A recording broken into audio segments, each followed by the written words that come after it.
वो मेरी माँ है, कोई नौकरानी नहीं। सुलोचना जी किचन में बर्तन साफ कर रही थी। आज उनकी तबीयत कुछ ठीक नहीं लग रहा था। उनके घुटनों में तेज दर्द हो रहा था, जिसके कारण उन्हें खड़े होकर बर्तन साफ करने में परेशानी हो रही थी। कभी बैठती तो कभी बर्तन साफ करती। राजीव ने जब अपनी माँ की ऐसी दशा देखी तो उसके आंखों में आंसू आ गए और अपने माँ के कंधे पर हाथ रखा। अपने बेटे का हाथ स्पर्श महसूस कर आज सुलोचना जी का दर्द आंखों से आंसू बनकर बह निकले। जल्दी से अपने आंसुओं को समेटते हुए पलटी तो झूठी मुस्कान के साथ बोली, अरे बेटा, तुम कब आए? मुझे तो पता ही नहीं चला। राजीव एकटक अपनी माँ के चेहरे को निहार रहा था तो सुलोचना जी बोली, क्या हुआ बेटा, तुम ऐसे क्यों देख रहे हो? राजीव नम आंखों से बोला, कितना माँ, और कितना दर्द सहेंगी आप, और कितना झूठ बोलेंगी अपने बेटे से? आपने बताया क्यों नहीं कि आपके साथ मेघा क्या करती है? मुझे इतना भी अधिकार नहीं कि मैं आपके दुख दर्द में शामिल हो सकूं, या फिर आपको अपनी परवरिश पर भरोसा ही नहीं है? कहते कहते दोनों माँ बेटे की आंखें नम हो गई और आगे बढ़कर अपनी माँ को गले लगा लिया। बस माँ बस, अब और नहीं।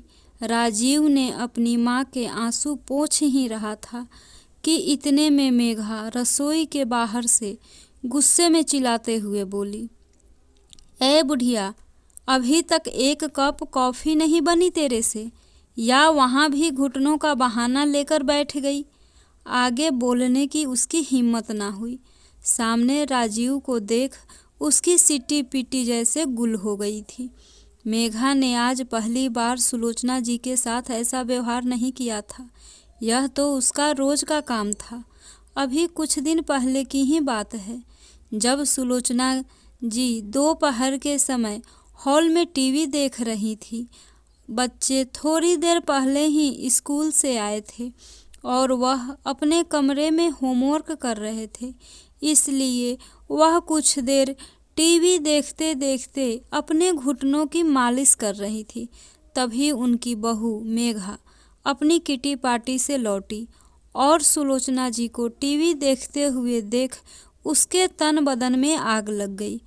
उन्हें झिझकते हुए बोली, मैं जब भी थोड़ी देर के लिए घर से बाहर जाती हूँ, आप टीवी खोलकर बैठ जाती हैं। बिल क्या आपका मरा हुआ पति देगा आकर? और यह पंखा फुल स्पीड में खोल रखा है, पर आपको क्या पता कि घर कैसे चलता है। अब उठ यहाँ से। मैं सुबह ही नई बेडशीट बिछाई थी और आकर पैर पसार कर बैठ गई, सारे बेडशीट गंदे कर दिए। तो सुलोचना जी नीचे ज़मीन पर बैठ गई। आज बहू की बातें सुनकर उनकी आंखों के कोर गीले हो गए। इतने में बहू फिर से दमकते हुए बोली, जाइए मेरे लिए गर्मा गर्म कॉफ़ी लेकर आइए। और बाकी का काम अभी किया या नहीं? सुलोचना जी अपने घुटने पर हाथ रखकर उठते हुए बोली, नहीं मेघा बेटा, मैं बाकी का सारा काम कर दिया है। सब्जी, कपड़े, झाड़ू पोछा सब कर दिया है, बस रोटियां बनाने बाकी है। मेरे घुटनों में दर्द ज़्यादा बढ़ गया है, इसलिए रोटियां तुम सेक लो बेटा। क्यों, आप क्या यहाँ सिर्फ रोटियां तोड़ने के लिए आई हैं? कोई काम तो कह दो, चार बहाने बनाने लगती है। अगर आपको मुझसे इतनी ही दुश्मनी है तो आप यहाँ से चली क्यों नहीं जाती? क्यों मेरा जीना हराम कर रखा है? मुझे भी सुकून से जीने दो। सुलोचना जी ने बोलना सही न समझा और चुपचाप आंखों के आंसुओं को पोंछते हुए रसोई की तरफ चली जाती हैं। अपनी मम्मी की तेज आवाज़ सुनकर बच्चे भी कमरे से बाहर आकर दादी को देख रहे थे। इतने में राजीव भी ऑफिस से जल्दी आ गया था। जब वह घर के बाहर था तो उसे मेघा के चिल्लाने की कुछ कुछ बातें सुनाई दे रही थी, लेकिन क्या कह रही थी वह कुछ समझ में नहीं आ रहा था। घर के अंदर आया तो बच्चों को भी डरा सहमा देख उसे बड़ा आश्चर्य हुआ। माँ भी परेशान लग रही थी। बच्चे कभी नोटबुक को देखते तो कभी अपने पिता की तरफ देखते। राजीव वहीं बच्चों के पास बैठ गया। उसने बच्चों से पूछा, तुम्हारी माँ दादी से कुछ कह रही थी, क्या कह रही थी बेटा? वह दादी माँ से हमेशा ऐसे ही बात करती है क्या? बच्चे डर की वजह से कभी हाँ कभी ना में सिर हिलाने लगे। राजीव ने विचार किया कि बच्चे भी अपनी बात को सच्चाई से नहीं रख पा रहे हैं। इसका मतलब घर में सब कुछ ठीक नहीं है। मुझे भी इतना समय नहीं मिल पाता कि मैं माँ के पास अच्छे से वक्त बिता सकूं। बस रात को ही कुछ समय मिलता है। उनके पास 2 घड़ी बतियाने का। जब से पापा का देहांत हुआ है, माँ बड़ी अकेली हो गई है। इस भाग दौड़ की जिंदगी में मैं इतना व्यस्त हो गया हूँ कि अपनी माँ को भी नहीं देख पाता। आज जो मैंने सुना है, क्या यह सब मेरी माँ रोज सुनती है? उसका खून खौलने लगा। उसको अपनी माँ के साथ हो रहे अन्याय ने जैसे अंदर तक तोड़ कर रख दिया कि मैं अपनी माँ के लिए 2 वक्त का चैन से खाना भी नहीं दे सकता। फिर मेरे बेटे कहलाने का मतलब क्या है? लानत है मुझ जैसे बेटे पर। आज वह खुद को माँ का कसूरवार और अपने आप को कटघरे में खड़ा पा रहा था। उसको उस दिन की याद आने लगी जब वह घर आता था और जब लौट कर जाता था तो माँ कैसे सूनी आँखों से बहुत देर तक उसको देखती रहती थी। मुझे पता होता कि वह अंदर से दुखी है और उस उम्र में भी वह बेचारी रसोई में काम करती थी। इस उम्र में तो लोगों को आराम और अपने बच्चों के सहारे की ज़रूरत होती है। मगर आज मैं अपनी माँ के अपमान बर्दाश्त नहीं कर सकता। जब पापा थे तो माँ कितनी खुश रहती थी, राजीव सोचने लगा और उसके सामने बीती हुई यादों का चलचित्र घूमने लगा। सुलोचना जी, इतनी खुशबू से तो रसोई छोड़ो पूरा घर महक रहा है। क्या क्या बनाया है हम दोनों अकेले प्राणियों के लिए? जाकर पत्नी के कंधे को बड़े स्नेह से पकड़ते हुए रसोई में बने पकवान की तरफ नज़र दौड़ाने लगे। मनोहर लाल जी बोले, वाह जी, कितना कुछ बना लिया है, जैसे होली दिवाली के पकवान हो। अरे वाह, कढ़ी पकौड़े और मटर पुलाव। देखो तो इधर। अच्छा जी, शाही पनीर, भिंडी की सब्जी। अरे सारे मेरे पसंद का खाना बनाया है। आज मुझ पर इतनी मेहरबानी। सुलोचना जी थोड़ा शर्मा गई। झूरीदार गालों पर गुलाबी आभा दौड़ गई। फिर बनावटी अंदाज में थोड़ा झुंझलाकर बोली, हटो जी, अब क्या तुम भी भूल गए? आज महीने का दूसरा रविवार है। आज राजीव आता है हमारे पास। आज वह पूरे दिन मेरे साथ रहेगा। यह मेरे लिए होली दिवाली से क्या कम है? मनोहर लाल जी उदास हो गए। उसी पल उनके चेहरे पर गुस्से और विषाद की रेखा सी खिंच गई। पत्नी के कंधे को छोड़कर रसोई के स्लैब से सटकर खड़े हो गए, जैसे शरीर में जान ही ना हो।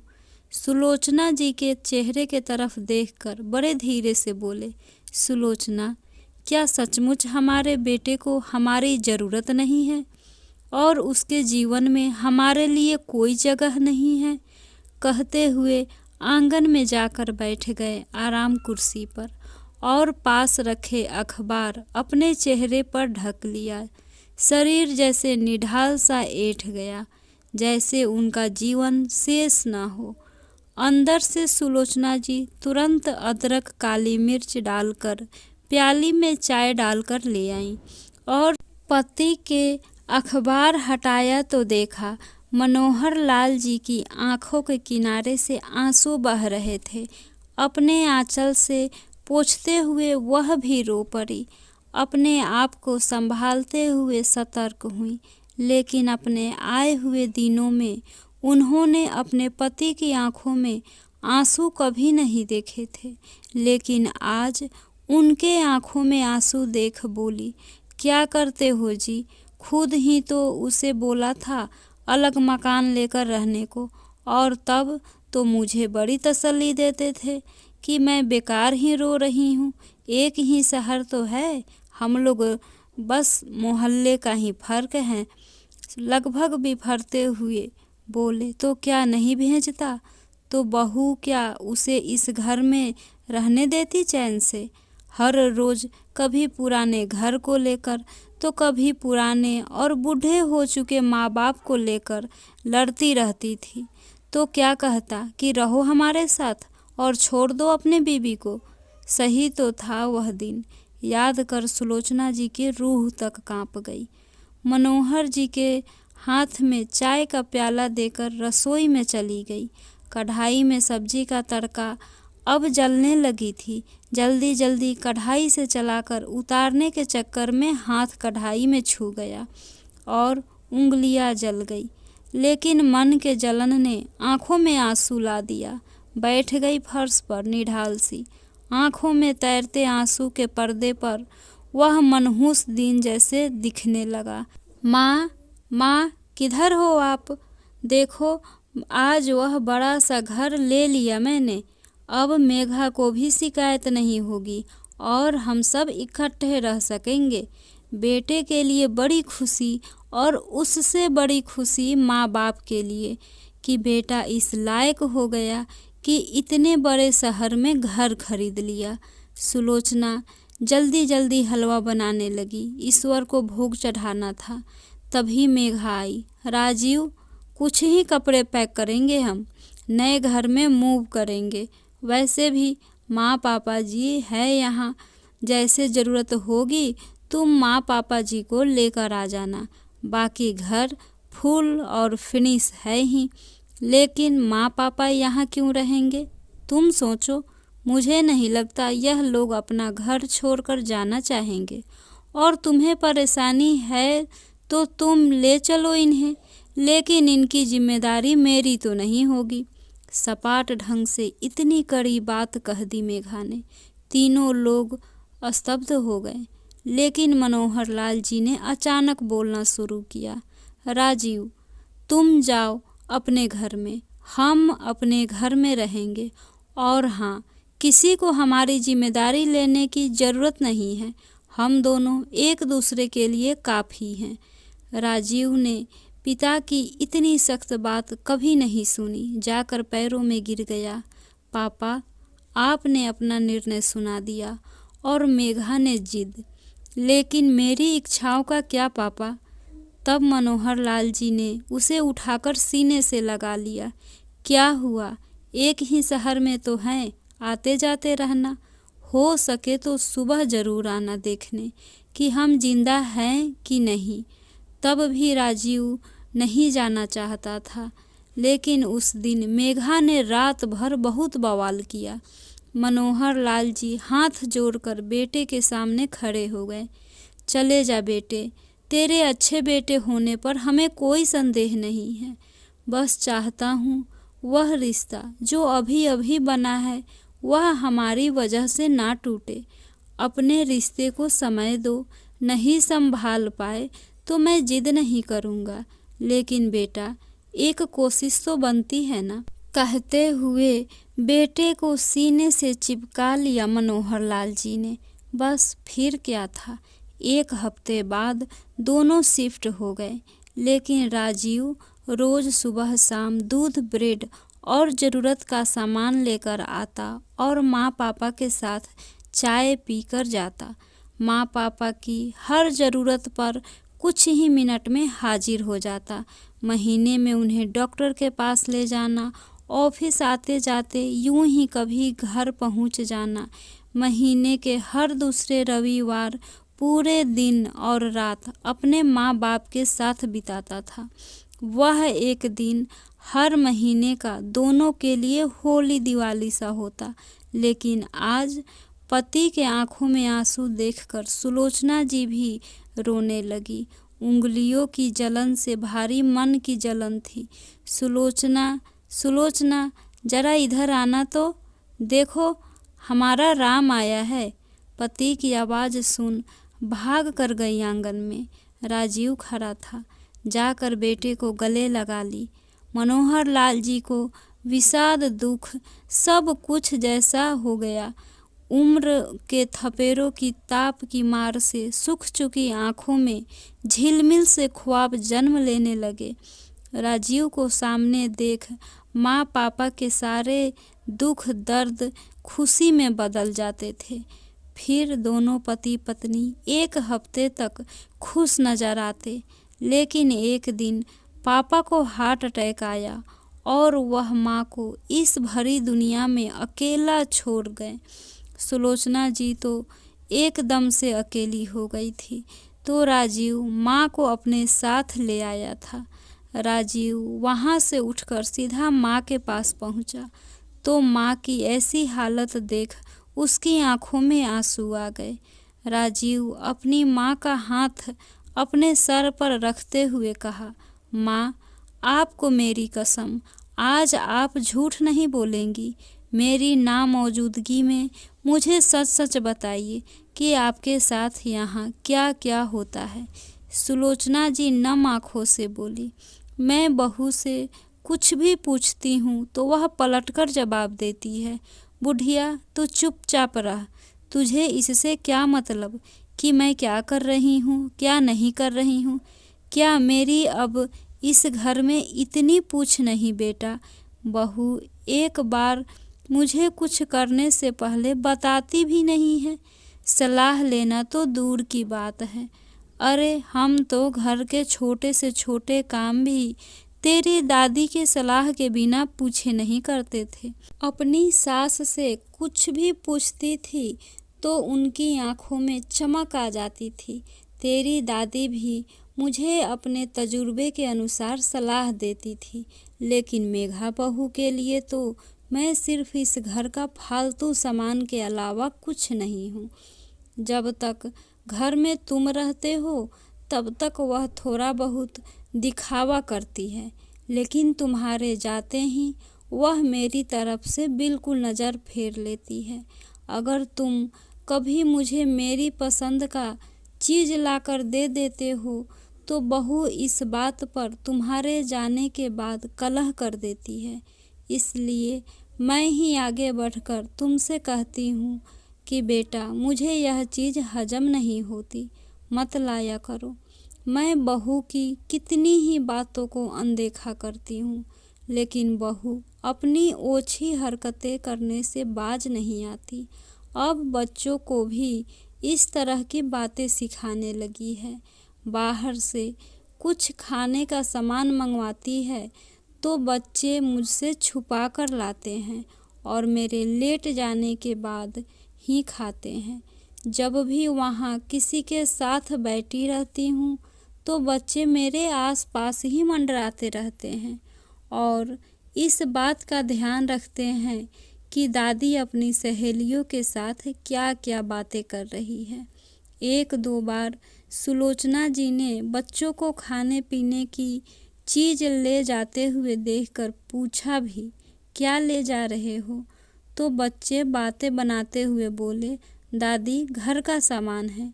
दादी, हम यहाँ इसलिए बैठे हैं कि आपको या आपकी सहेली को कोई ज़रूरत। सुलोचना जी को वहीं रहने वाली एक दो पड़ोसी से जान पहचान हो गई थी, बस वहीं उनसे मिलने आ जाया करती थी।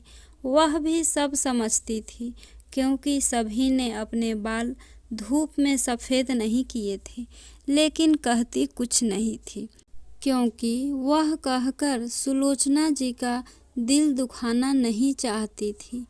एक दो बार सुलोचना जी ने उन्हें समझाना भी चाहा, अच्छा लगता है क्या? छोटे बच्चों को तुम क्या सिखा रही हो? क्या मैं खाने पीने की चीज़ नहीं देखी? मुझसे यह दुराव क्यों? अगर तुम मेरे सामने से कुछ लेकर जाओगे तो क्या मैं बिना दिए छीन कर खा लूँगी?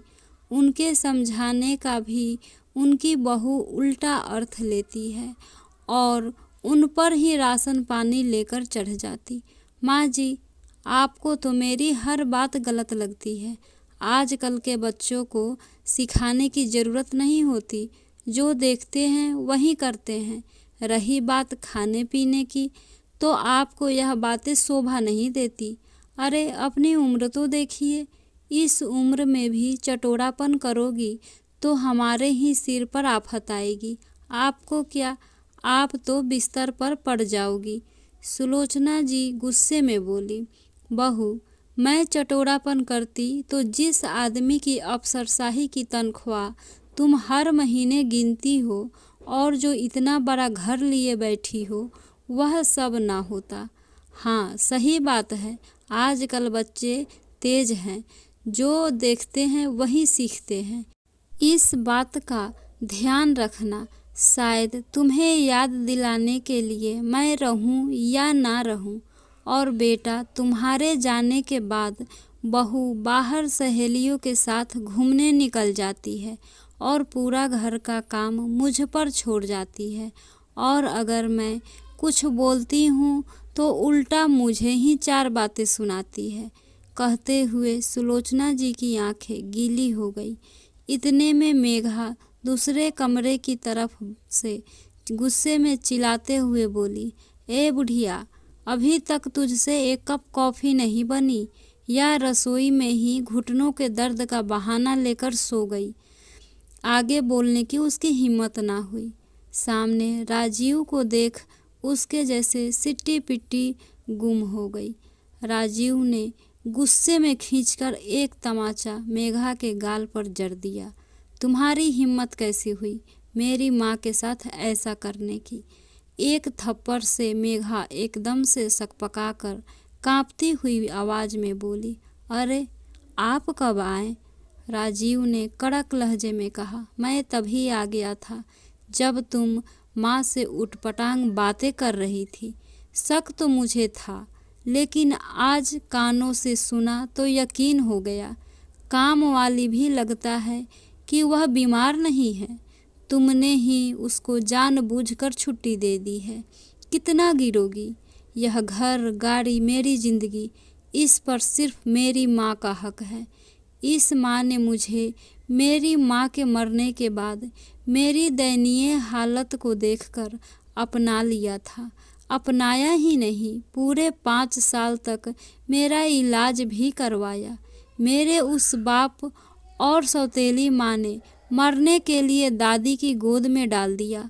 मुझे अपनाने से पहले ये माँ एक बार भी नहीं सोची। इसलिए इस घर पर सिर्फ माँ का हक है।